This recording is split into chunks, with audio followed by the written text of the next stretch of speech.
Est-ce qu'il t'est déjà arrivé de te dire j'ai tout pour être heureux, heureuse et pourtant je ne le suis pas? Tu as un travail qui paye bien, une belle maison, une famille qui t'aime, tu voyages, tu manges bien, tu prends soin de ton corps, sur papier, tout est là.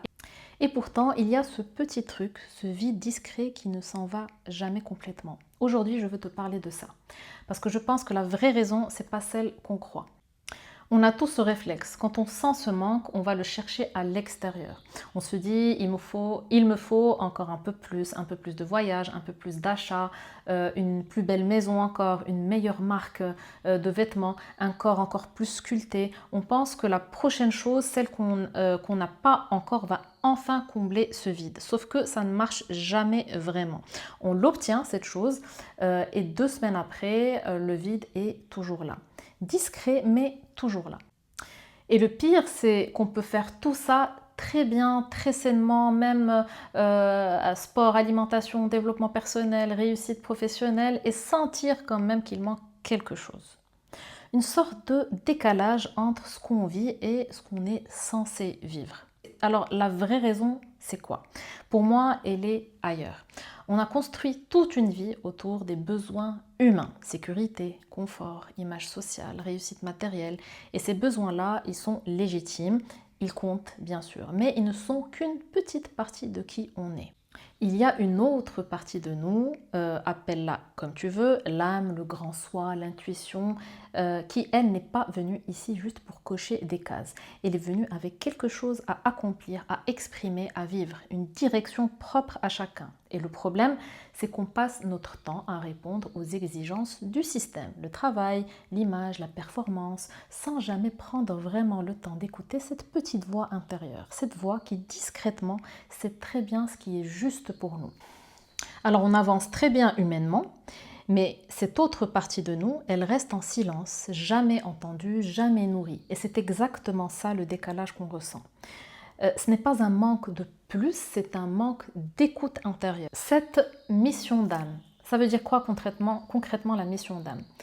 Quand je parle de mission d'âme, je ne parle pas forcément de quelque chose de grandiose, un truc humanitaire, une œuvre à laisser derrière soi. Ça peut être ça, mais ça peut aussi être beaucoup plus simple que ça. Dans beaucoup d'approches spirituelles, on retrouve justement une idée commune, c'est l'âme vient ici pour évoluer. Et évoluer, ça passe souvent par deux choses, c'est guérir des blessures qu'on porte et affronter des peurs qu'on a fui toute notre vie. C'est presque comme si on choisissait avant même de naître des épreuves dont on a besoin pour grandir. Et parfois, cette mission, elle est d'une simplicité déconcertante. C'est juste être soi, vraiment. Sans le masque, sans la peur de déranger, sans s'excuser d'exister comme on est tout simplement. Dire sa vérité même si elle dérange. Transmettre ce qu'on a appris à ses enfants à travers un métier, une passion, une conversation. Vivre aligné avec qui on est plutôt que de passer sa vie à essayer de ne froisser personne. Peut-être que la mission d'âme, finalement, ce n'est pas un objectif à atteindre, c'est une manière d'être authentique, entière, fidèle à soi. Ce que ça veut dire concrètement, ça ne veut pas dire tout lâcher du jour au lendemain, bien sûr. Si ta petite voix te dit oui, ce travail ne te correspond plus, ça ne veut pas dire de démissionner demain matin sans aucun filet. Ça veut dire commencer à l'écouter vraiment, se donner le droit déjà de l'entendre, même quand elle dérange, même quand elle demande du courage. C'est ensuite s'organiser, préparer, avancer, mais en restant fidèle à ce qu'elle te dit, plutôt que de l'étouffer parce que ça fait peur ou que ce n'est pas raisonnable. Et pour l'entendre, cette petite voix, il faut apprendre, ou plutôt réapprendre à se relier à soi. Vraiment à soi, pas au petit personnage qu'on joue au quotidien, mais à ce qu'on appelle parfois notre être multidimensionnel, notre essence, notre vraie nature. Parce qu'aujourd'hui, on vit collé à ce petit moi, celui qui a un nom, un rôle, une image à tenir, des habitudes, des peurs, etc. Mais ce petit moi, ce petit toi, ce n'est qu'une infime émanation de ce qu'on est réellement. Ce n'est pas notre vraie nature. Et le truc, c'est que ce lien à notre essence, il est naturel. Regarde un bébé, un jeune enfant, il est encore pleinement connecté à qui il est, sans filtre, sans masque. C'est en grandissant, en se conditionnant à ce que la société, la famille, le système attendent de nous, qu'on s'est peu à peu coupé de cette connexion. Alors la clé, c'est de se déconditionner. Et pour se déconditionner, il n'y a qu'un seul chemin, la présence, être ici et maintenant, vraiment avec soi, pas en train de courir après la prochaine chose à accomplir, pas en train de se distraire, mais juste là, présent avec ce qu'on ressent.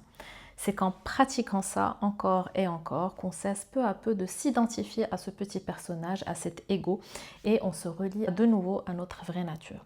Et c'est là, seulement là, qu'on peut construire un futur sain, aligné, épanoui, pas en écoutant l'ego, mais en écoutant notre essence. Donc, si toi aussi tu sens ce vide malgré tout ce que tu as construit, sache que ce n'est pas un problème à résoudre en achetant, en voyageant ou en accomplissant encore plus, bien que c'est sympa. C'est peut-être juste une invitation à ralentir, à revenir à toi, à réécouter cette petite voix que tu as peut-être mise de côté depuis trop longtemps. Et si tout ce que je viens de dire résonne en toi, si tu te reconnais là-dedans, alors aie le courage de commencer tout simplement. Pas besoin d'avoir toute la carte en main, pas besoin que ce soit clair, logique, parfaitement ficelé dès le départ, juste un petit pas aujourd'hui, puis un autre demain, etc. Fais confiance à la vie. Et plus tu lui fais confiance, plus tu avances avec elle plutôt que contre elle. Plus les portes s'ouvrent, plus les bonnes personnes, les bonnes occasions, les bons chemins se présentent à toi, souvent là où tu ne les attendais pas.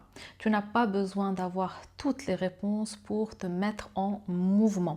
Tu as juste besoin de faire le premier pas. Si ce message résonne en toi, j'organise bientôt une retraite en ligne pour celles et ceux qui sentent qu'il est temps de revenir à l'essentiel, revenir à soi, à son corps, à la présence. Si tu sens que c'est pour toi, écris présence en commentaire ou en message privé et je t'enverrai les informations en avant-première.